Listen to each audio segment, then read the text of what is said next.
Hello বন্ধুরা, আসসালামু আলাইকুম। আশা করি সবাই ভালো আছেন। আমি আপনাদের সামনে আজকে একটি নতুন ভিডিও নিয়ে হাজির হয়েছি। যারা গ্রাফিক্স ডিজাইনের কাজ করে থাকেন তারা ফটোশপ এর সাথে সবাই পরিচিত আছেন।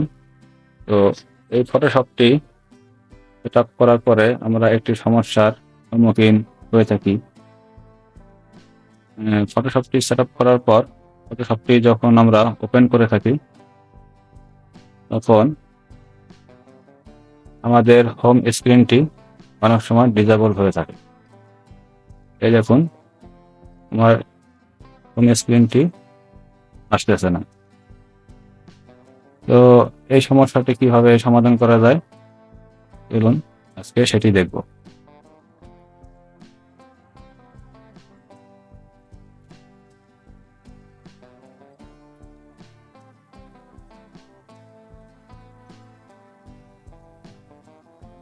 সর্বপ্রথম আমরা গুগল ব্রাউজিং এর মাধ্যমে সার্চ করব creativecloudadobe.com।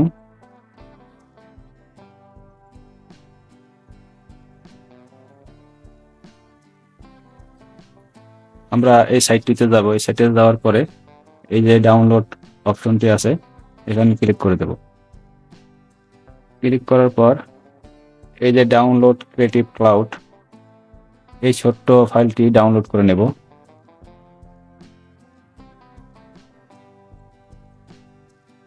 এটি ছোট একটি ফাইল, 2 MB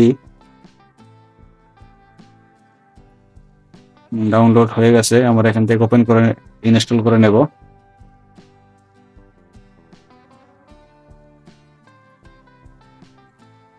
এই যে কন্টিনিউ, এখানে ক্লিক করার মাধ্যমে এই সফটওয়্যারটি আমাদের পিসিতে ইনস্টল হয়ে যাবে। তো এখানে আপনাদের জিমেল দিয়ে লগ ইন করে নেবেন, অথবা ফেসবুক অ্যাকাউন্ট দিয়ে লগ ইন করা যাবে, তবে জিমেল অ্যাকাউন্ট দিয়েই লগ ইন করে নিলাম।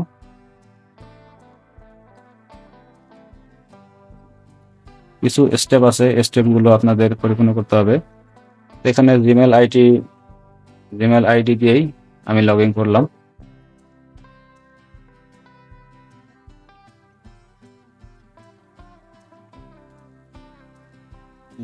পাসওয়ার্ডটি দিয়ে দিচ্ছি।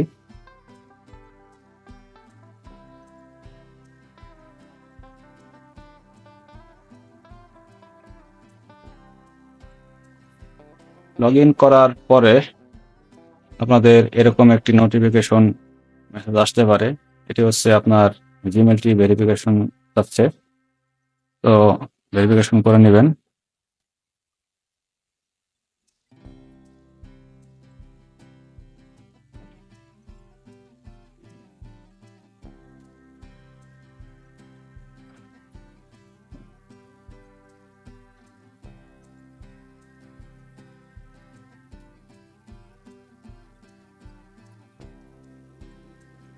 লগ ইন করার পর এই ইন্টারফেসটি আসবে।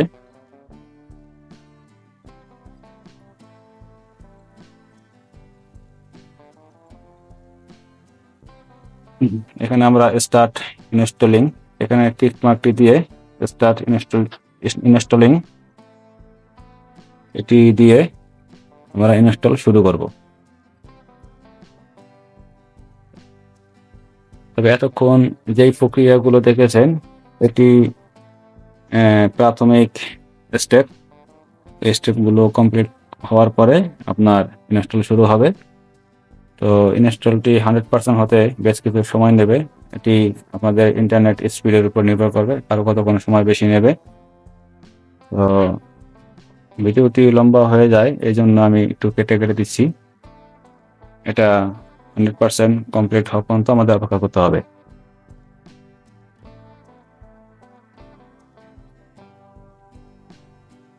ভিডিওটি টেনে টেনে না দেখে মনোযোগ সহকারে দেখবেন, কেননা এর মধ্যে অনেক কিছু ব্যাপার থাকে যেগুলো আপনি যদি স্কিপ করে দেন তাহলে আপনার সমস্যাটি আর সমাধান করতে পারবেন না। কারণ আপনি বুঝতে পারবেন না যে কোথায় কি করা হয়েছে। আমি যে প্রক্রিয়াটি দেখাচ্ছি এই প্রক্রিয়াটি এটা আপনার শতভাগ কার্যকরী। এছাড়াও অন্যান্য কিছু ভিডিও টিউটোরিয়াল আপনারা অনলাইনে পেয়ে যাবেন, তবে সেগুলো দিয়ে সচরাচর কাজ হয় না।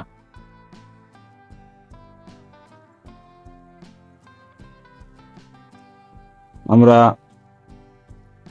ফটোশপের এডিট অপশনে গিয়ে জেনারেল অপশনে থেকে হোম স্ক্রিনের একটি চেক বক্স আছে, ওখানে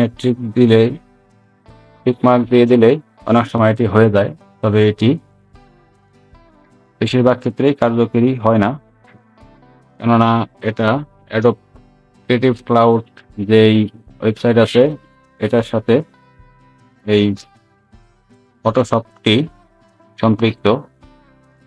তো এই ক্রিয়েটিভ ক্লাউড এর সাথে একটি লিঙ্ক আপ করতে হয়। তো এটি যদি না করা থাকে আমাদের বেশিরভাগ সময় এই হোম স্ক্রিনটি আসে না।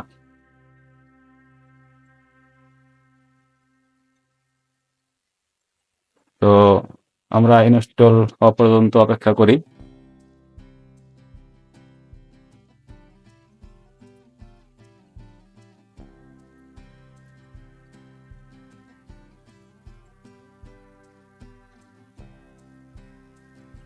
আমার নেট স্পিডটি একটু স্লো, যার কারণে একটু সময় নিচ্ছে।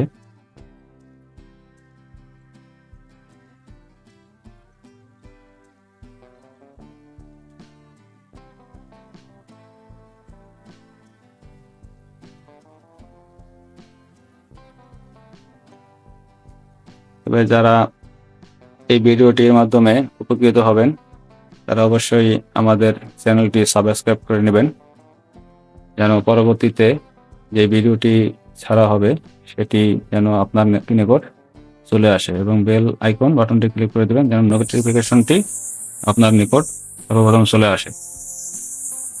এই ফটোশপের আরো একটি সমস্যা আছে, এটি আমি পরবর্তী ভিডিওতে আপনাদের দেখাবো।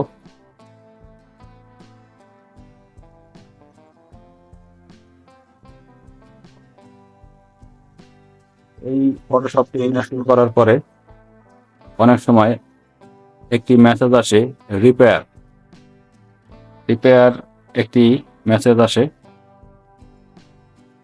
এটি প্রতিবার ওপেন করার সময় এই সমস্যাটি হয়ে থাকে।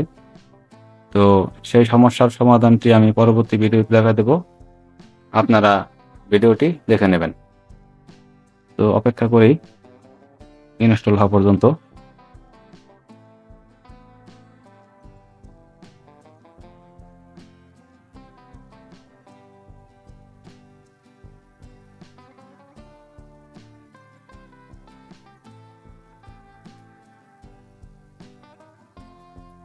এটি ক্রিয়েটিভ ক্লাউড ডেস্কটপ সাইডের একটি ছোট সফটওয়্যার, 2 MB পর্যন্ত ডাউনলোড করেছিলাম।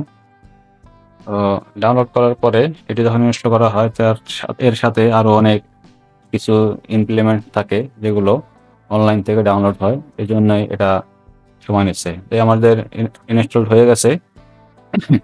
এই যে স্টার্ট বাটনে থেকে অ্যাডোব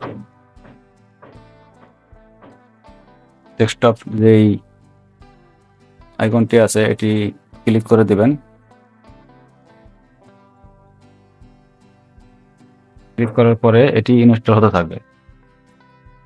এখানেও আপনার 100% হওয়া পর্যন্ত অপেক্ষা করতে হবে।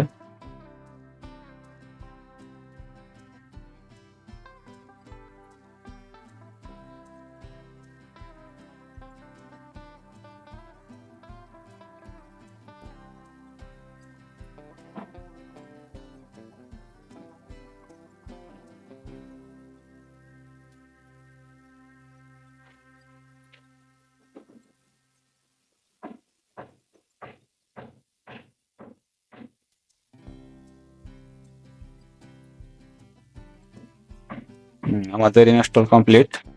তো এখন স্টার্ট বাটন থেকে ফটোশপটি আমরা ওপেন করে দেখি আমাদের সমস্যাটি সমাধান হয়েছে কিনা।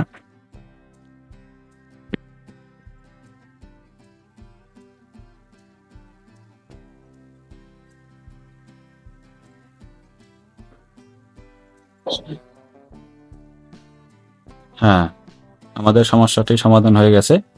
এই যে আমাদের হোম স্ক্রিনের যেই অপশনগুলো, এগুলো সব চলে আসছে। তো আশা করি আপনারা ভিডিওটি দেখে উপকৃত হবেন। ভিডিওটি ভালো লাগলে একটা লাইক, কমেন্ট ও শেয়ার করে আমাদের পাশে থাকবেন। তো যদি কোনো সমস্যা থাকে, যদি বুঝতে না পারেন, কমেন্টসের মাধ্যমে জানাবেন, এটা উত্তর দেওয়ার চেষ্টা করব।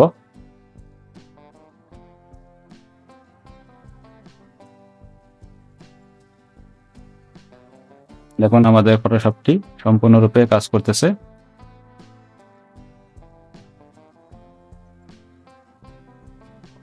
এটি 2020-এর ভার্সন।